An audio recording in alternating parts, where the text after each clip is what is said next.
So it's really an honor to join this panel to discuss this very important topic, cooperation between Indo-Pacific and Europe. I know time is limited, so I just want to share 3 points.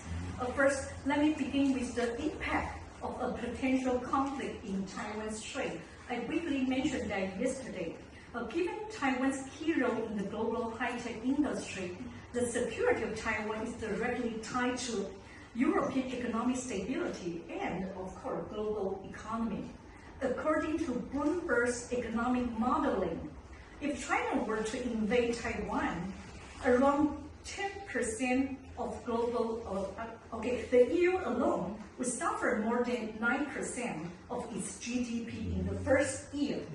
Okay, and the world would face losses of US $10 trillion, around 10% of global GDP.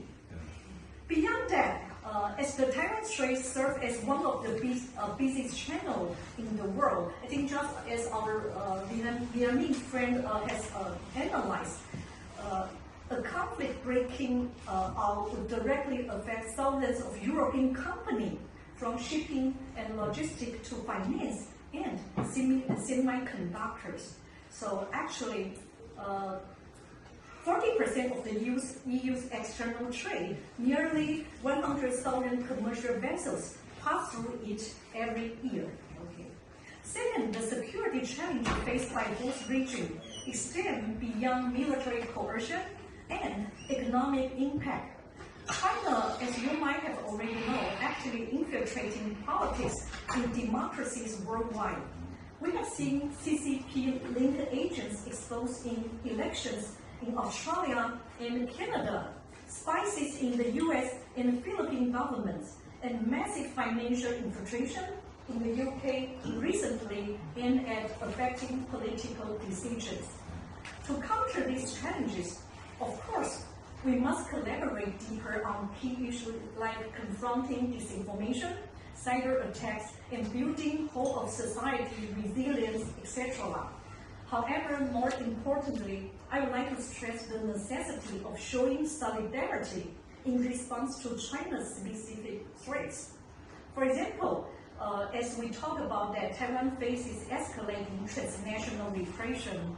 In addition to the resolution LI kindly just passed yesterday, we genuinely hope that parliaments and a political party like yours can issue statements of support, urging your governments not to cooperate with Beijing's human rights violation.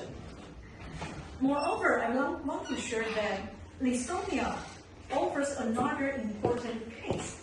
4 years ago, when they authorized the Taiwanese representative office, they immediately faced economic coercion from China.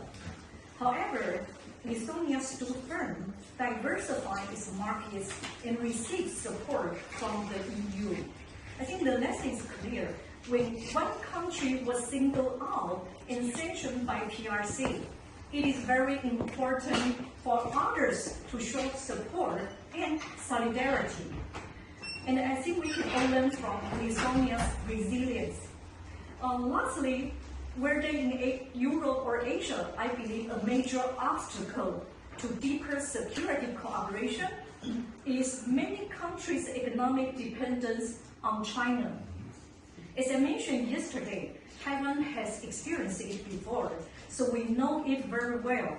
How to diversify trade relations, reduce over-reliance on China, and achieve economic autonomy is critically important for our cooperation.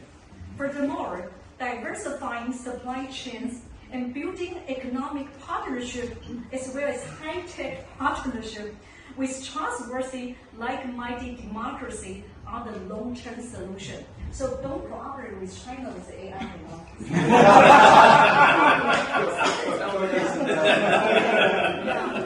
So based on these principles, I want to say this clearly. Taiwan is one of your most reliable partners. Taiwan is ready. We look forward to working with you to safeguard democracy, peace, and prosperity, which our chairperson, President Lai Ching-te, say what DPP stands for right now. both in Indo-Pacific and Europe. Thank you for your attention.